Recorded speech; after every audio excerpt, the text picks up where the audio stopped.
Senador Bato de la Rosa, Chairman ng Committee on Public Order dyan sa Senado.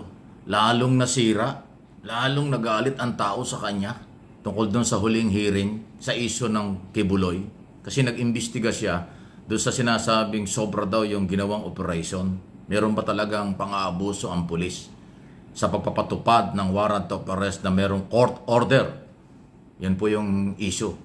Ay pinanindigan na po ni PNP Chief General Marbil at saka ni General Torre ng Region 11 na sila'y sumusunod lang sa court order. Ang pinakamaganda, mag-surrender para maiwasan ang iba pang problema. Pero dahil dyan, ito pa yung sagot ni Bato de la Rosa. Pakinggan po ninyo ito. Kaya nga sabi ko, lalong nasira si de la Rosa dito ho sa hearing . Pakinggan nyo yung kanya sinasabi. Ano ha? Kung katanggap-tanggap. Para lang madinig po ninyo. For peace in Davao. I just would like to react that it's unfair for them naman na i-require nyo muna sila na isurrender si Pastor Kibuloy para maging peaceful ang Davao. Parang ganon. No, sir. Para maging normal ang lahat. Hindi, sir. Sabi ko, Pero nobody, pero you know, even President Duterte, walang kontak kay Pastor Kibuloy. Hindi alam kung nasaan ang ngayon. According to De La Rosa, Ito he ba yan? tried to keep in touch with Kibuloy after... Ayan o. So ayan o. Yan yung isa ko sa nakasira. Isipin mo, senador ka ng Republika ng Pilipinas. Alam mo, under the law, mayroong court order. At yung court order ay dapat sundin ng pulis at ng mga inaakusahan o may warrant of arrest. Ang purpose ng court order ay ikaw ay para humarap sa korte at sagutin mo yung mga paratang sa iyo ng complainant o nagreklamo tungkol sa sexual harassment o kung anumang kaso. Ganun po yun eh. Proseso pa lang, hindi pa ho guilty. Pero kinukontra ni Bato de la Rosa na doon sa sinasabi ni General Marbil at General Torre na isurrender na lang ng Kingdom of Jesus Christ ng kanilang mga member si Kibuloy para maiwasan na nga yung problema. Kasi yun yung solusyon eh. Dahil hindi naman titigil ang pulis na kakahanap sa kanya. Kaya nga may reward money na. Dahil mayroong court order. Ang problema kay Senador de la Rosa, dati siyang PNP chief at saka senador siya ng Republika. Dapat susunod sa batas. Kasi yung sabihin mong huwag mag-surrender, huwag naman yung piliting mag-surrender, anong ibig sabihin nun? Binibigyan mo ng proteksyon, senador? Ang isang itinuturing ng pugante, sabi nga ng Pangulo, pugante na yan. Si Kibuloy. Tapos ang apela ng pulis, ng gobyerno, mag-surrender na lang para maiwasan ng ibang problema. Kinakampihan pa, huwag daw pa-surrenderin. Ano yun?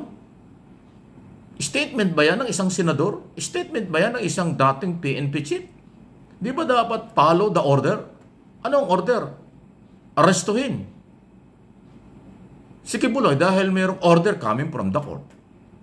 Wow! Ayan ako, Senador de la Rosa. Dahil dyan sa iyong ginawang yan, ay talagang ang tao wala nang tiwala sa iyo. Pasintabi na, Senador. Doon sa pag-iimbestiga mo tungkol sa illegal drugs at nagalit din ang tao doon sa kay Morales dahil pinipilit mo, parang kinakampihan mo si Morales. Ngayon, dito naman sa issue ng Kibuloy, ganon din na dating. Dahil ikaw, inamin mo na ikaw ay taga Davao at kaibigan mo si Kibuloy, hindi pwede yan, may batas eh. At saka ikaw ay mambabatas. Gumagawa ka ng batas. Dapat ang gumagawa ng batas, unang nakakaintindi ng batas. Ang gumagawa ng batas, dapat sumusunod sa batas. Pero ano nangyari?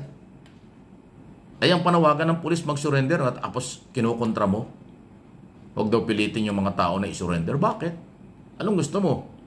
Nagreklamo yung Kingdom of Jesus Christ, nahaharas daw sila. Pero sabi ng PNP, dun sa video nakita ko rin, ang pulis naman ang naharas kasi ang pulis ang binumba ng tubig. Na ang tubig galing sa loob ng compound ng Kingdom of Jesus Christ. Wala naman dalang tubig yung mga pulis na magpunta ron. Dala nila warrant of arrest.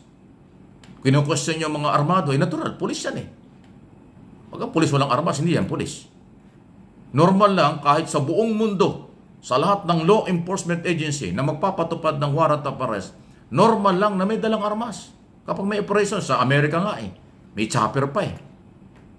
May assault at air operation. Armado yung mga yan. Yan ang trabaho ng pulis.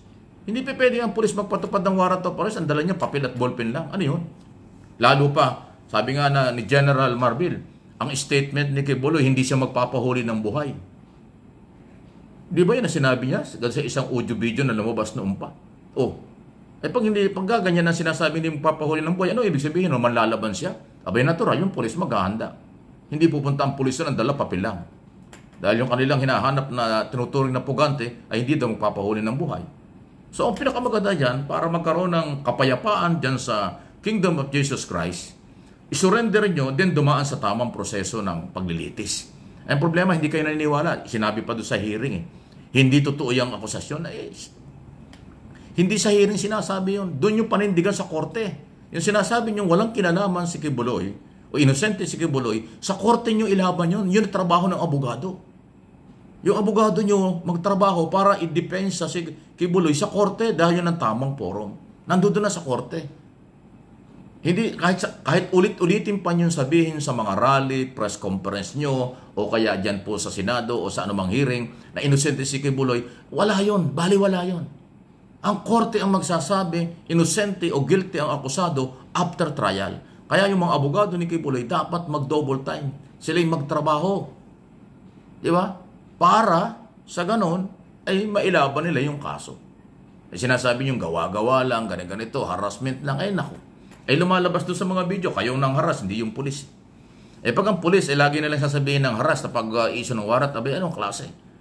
Wala nang ipapatupad na batas, wala nang ipapatupad na warat. Ang warat ay court order nga yan Ako, ang akin pong tingin dito at analysis, opinion ko po ito, hanggat hindi nyo naintindihan ang rule of law, hanggat hindi nyo iniintindi ang proseso, ay talagang hindi nyo matatanggap ng katotohanan.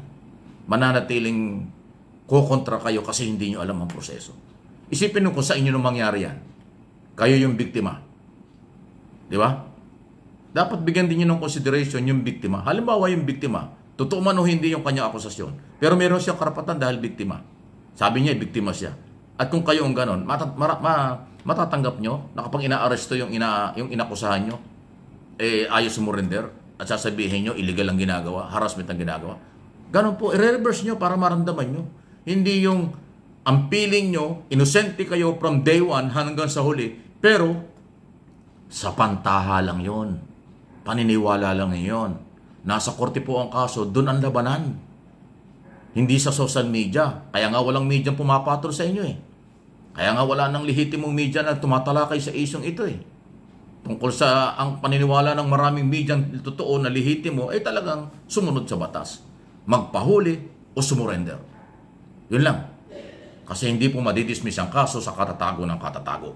At hindi rin po malinilang ang mga Pilipinong kayo ang tama.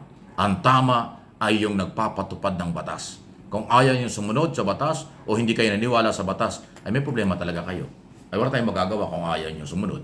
Pero no one is above the law.